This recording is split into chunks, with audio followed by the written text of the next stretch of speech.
First of all, thank you. Kasi, ayun, kasama kang dumating sa buhay ko, kasama ang Palingap, syempre. And nagpapasalamat ako kasi binigyan mo ng saya lagi yung vlog natin. Ako at ang mga nanonood sa atin. Ayun, sana hindi ka magbabrad. Ayun, dire-diretso lang. Tuloy lang. Oh, tuloy mo lang daw, ha? Ayun. Ani. Yun. Palagi mong pakakatandaan. Andito na ako palagi. Hanggang sa maabot mo yung mga pangarap mo. Andito na ako lagi sa likod mo. Nakakasama mo. Nakagabay sa'yo. And thank you. Kasi dumating ka din sa akin. Pareho tayo na tuparin na mga pangarap natin. Kapidongski TV. Hello, Pretty Mikoy. Ang sweet nyo naman ang honey mo talaga, sobra. Saan nyo nakita? Saan nyo po nakita yung ano? Actually, kanina sa may mga nakikita akong, ano naman tingin nyo sa message namin sa isa't isa? Ano naman tingin nila sa message namin sa isa't isa? Matagal na kami? Magjowa na po kami? Para ganun yung, para natural, ganun. Gano'n pa lang ba kami katagal ni CJ? Magsi-celebrate pa nga lang po kami ng aming 6 months sa sa October 7. Sorry, medyo lutang pa ako, kagigising lang eh.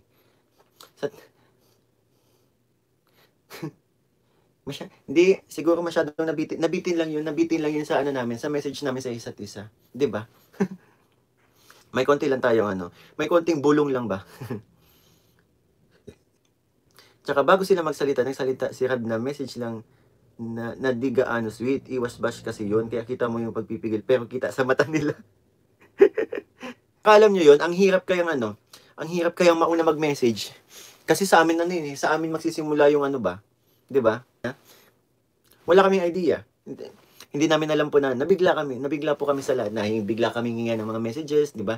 Na nabigla po kami na kasayaw namin yung isa't isa. Pero yun, kagustuhan po namin yun. Para sa akin, ganda ng message ni CJ at Mikoy sa isa't isa. Simple but deep yun. Totoo naman eh. Galing sa puso kayo mga messages namin. Sa sunod, wag na lang magpigil lang sasabihin. Super sweet, may nasasabi ba siya pag binawasan ng sweetness? May nasasabi pa din. Ano ba talaga? Yung mga nanonood, di nila nakikita yung message namin eye to eye. Masyado nila pinapasan yung message na simple na, pero para sa kanila, di nila nakita yung pag-uusap sa mata. Di po.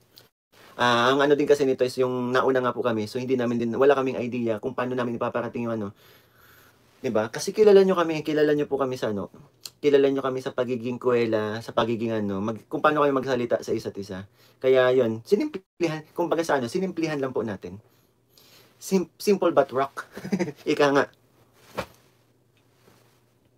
Shoutout po and thank you. Yun. Mikoy, ang ganda ng tindera ng tindahan mo.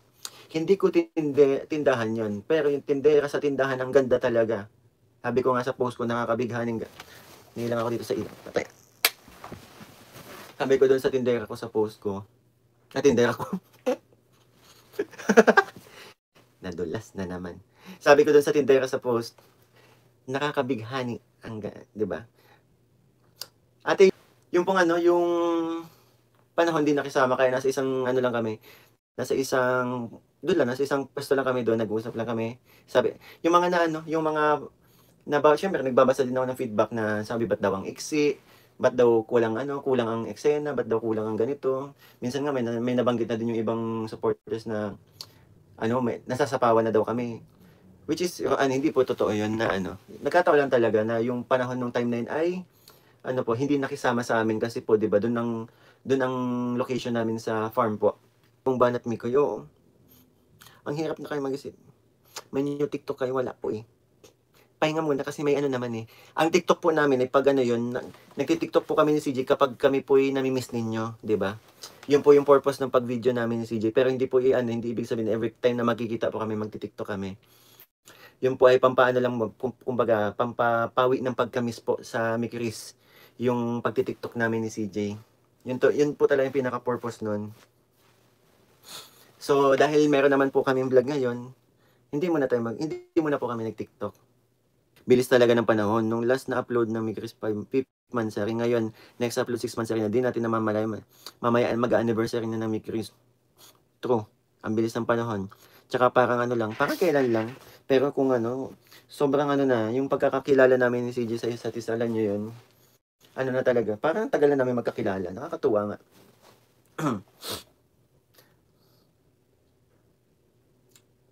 Maalaga ka pala sa damit, kaya pala maalaga din si CJ. Hindi lang sa damit po, sa lahat ng bagay po. Ano ako, maingat po. Maingat ako sa lahat ng bagay. Ultimo cellphone nga po na 2018 pa. Ang ganda, nagagamit ko pa. Ayan, no? 2018 pa po itong cellphone ko. Pero yun, hanggang ngayon nagagamit ko pa din po. At saka ano, may eksena po sa ano, part 18, nakabibiliban nyo na naman kay CJ, pambihira. Kahit ako nagulat, naku, pati ako na-excite na ako sa reaction ninyo. Pag napanood nyo yun, ang ganda ni CJ ng birthday ni Arjun. Lagi naman maganda si CJ. kahit pakipagkita yun sa akin na paano, na marumi damit or ano, punit-punit or kung ano man, ang ganda pa rin ni CJ. Kahit di magaya si CJ, ang ganda pa rin ni CJ. Nakmix, suot na pala ni CJ yung gift mo, Relo. Suot niya talaga. Bagay nga. Sabi ko sa inyo, nagustuhan ni CJ yung ano, regalo kong yun. Yun yung maniwala eh. Binash nyo pa ako dahil sa gift kong yun. Tingnan nyo, nagustuhan niya. Sinuot, di ba? Nakakatawa si Arjun pati Jun na sinabi niya sa microphone. Ano pa, parang gusto ko tuluyan eh. Magtago nun eh. Hindi, tinuturuan ko lang po ng tamang talaga si Arjun, ng tamang hygiene po. Para yun, para hindi din siya, sinabi niya, itong binabanggit ko ay sinabi din naman po niya sa vlog ni Kuya Tata, ni founder tsaka ni Scouter po, si Ate Ligaya, sa vlog nila. Yun. Totoo po, yung tinuturuan ko si Arjun ng tamang hygiene. Para yun, para hindi din siya, tawag dito, asarin ng mga nakakakilala sa kanya po. And which is, okay na po. Nagbago na. Goods na.